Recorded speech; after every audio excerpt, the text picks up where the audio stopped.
masyarakat tidak suka dan selanjutnya dianggap dibacakan. Pokok laporan pada pelapor. Ini nih yang dilakuin massa kemarin waktu aksi damai ngawal putusan Majelis Kehormatan Mahkamah Konstitusi kemarin Selasa 7 November 2023. Kenapa ya bisa sampai selebrasi sujud syukur kayak gitu? Yuk kita simak bareng-bareng cerita gue dari lapangan.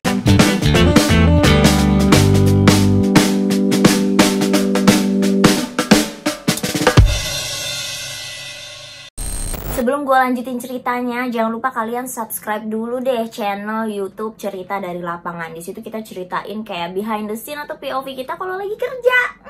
Seru-seru deh pokoknya.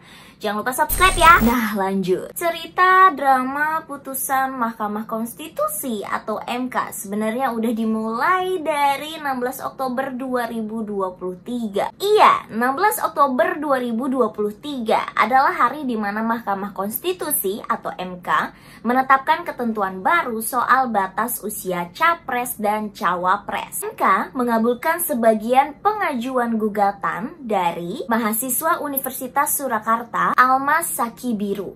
Berusia paling rendah 40 tahun atau pernah sedang menduduki jabatan yang dipilih melalui pemilihan umum termasuk pemilihan kepala daerah. 3. Memerintahkan pemuatan putusan ini dalam Berita Negara Republik Indonesia sebagaimana mestinya. Keputusan itu dianggap kontroversial buat sejumlah pihak, terutama waktu pengamat Denny Indrayana menyorot status hakim ketua MK, yaitu Anwar Usman, yang notabene dia itu adalah sebagai adik ipar Presiden Joko Widodo. Jadinya Anwar dinilai punya konflik kepentingan. Alhasil dibentuklah Majelis Kehormatan MK buat menelusuri dugaan pelanggaran kode etik kasus ini. Hakim konstitusi harus mundur jika ada benturan kepentingan dalam penanganan perkara yang terkait keluarganya. Di situ disebutkan hakim konstitusi tersebut atau anggota keluarganya mempunyai kepentingan langsung terhadap putusan. Singkat cerita nih ya guys, akhirnya kita sampai kepada hari dimana Majelis Kehormatan MK akhirnya membuat keputusan terkait dugaan pelanggaran kode etik ini. Hari itu Selasa 7 November 2023, emang di jadwalnya tuh sidangnya itu mulainya jam 4 sore sih. Kebetulan gue disuruh ngawal kondisi di luaran gedung MK. Jadi ada gak sih massa yang beraksi atau berdemo? Gak cuma satu kelompok massa itu aja yang melakukan aksi. Di sekitar jam 2-an siang itu kayak udah mulai pada datang-datang gitu loh kelompok-kelompok massa yang lain yang mau melakukan aksi. Berbeda dari kelompok massa yang pertama kali tadi datang, itu mereka kan menolak putusan MK. Nah, yang pada datang di sekitaran jam 2 itu justru mendukung putusan MK soal batas usia capres cawapres. Kira-kira itu ada 3 kelompok massa yang datang di sekitar jam 2 itu. Ada dari Maju Bersama Prabowo Gibran, terus dari Poros Muda Indonesia, dan Aliansi Pemuda Indonesia.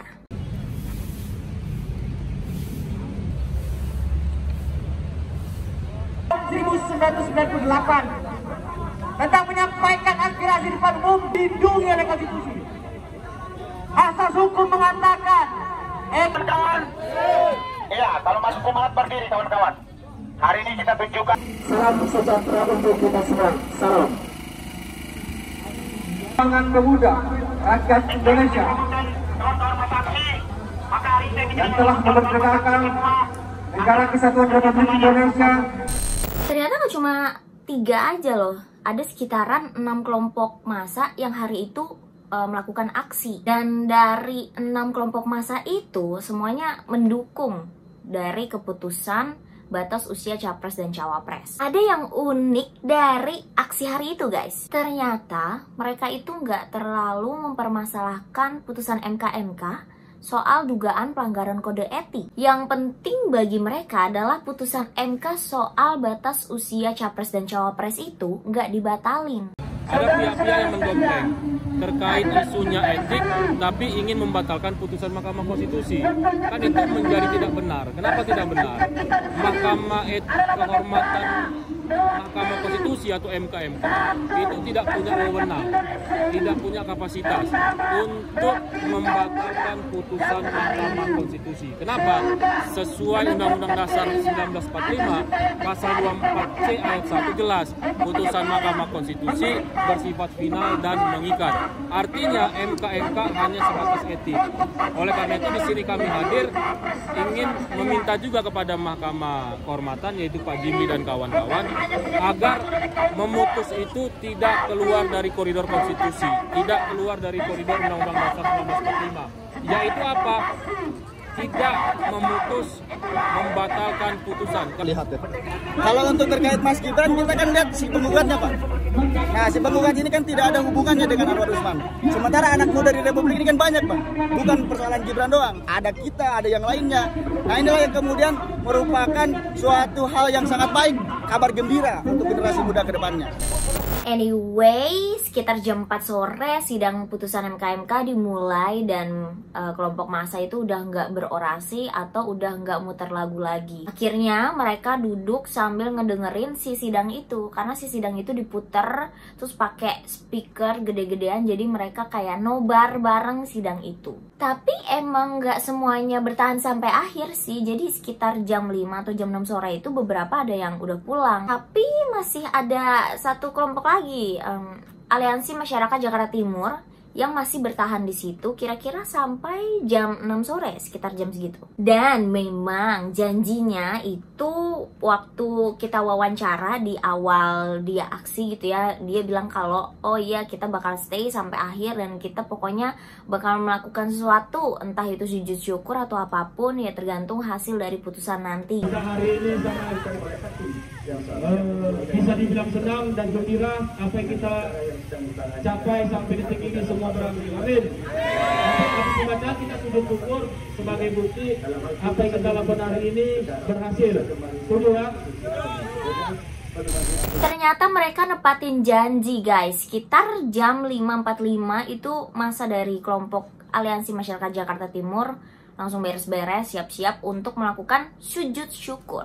Pada prinsipnya harus dimaknai berlaku bagi hakim konstitusi dalam memeriksa pengadilan konstitusi ini satu perkara pengujian undang-undang. Objek pengujiannya ialah norma undang-undang termasuk pihak yang berperkara atau publik pada umumnya. Tidak pula seharusnya hakim kelompok masyarakat atau kumpulan masyarakat sebagai advokat dan selanjutnya dianggap dibacakan. Pokok laporan pada pelapor menimbang bahwa setelah membuktikan fakta laporan dan keterangan para bagi penguatan dan fakta bahwa 16 laporan. Mereka tuh emang sujud syukur buat apa sih guys? Mereka melakukan sujud syukur itu karena merasa puas dengan putusan MK. Bukan permasalahan MK yang akhirnya memutuskan untuk memecat Anwar Usman dari posisi hakim ketua MK loh. Tapi soal putusan MK terkait batas usia capres-cawapres yang nggak dibatalkan. Ya, yang pasti sebagai masyarakat yang mendukung putusan Mahkamah Konstitusi tentu ini sangat sesuai ekspektasi kami. Kenapa? Karena dari awal kami menganggap bahwasanya apapun yang diputuskan Mahkamah Kehormatan itu tidak bisa membatalkan putusan Mahkamah Konstitusi, karena itu sudah sesuai dengan Undang-Undang Dasar pasal 24C ayat 1 sebagaimana teman-teman sudah pada tahu. Jadi kami sesuai dengan harapan kami juga bahwasanya Pak Jimli dan kawan-kawan selaku Majelis Kehormatan tetap berpegang teguh bahwasanya Mahkamah Kehormatan hanya mengadili dan memutus perkara etik. Jadi tidak sampai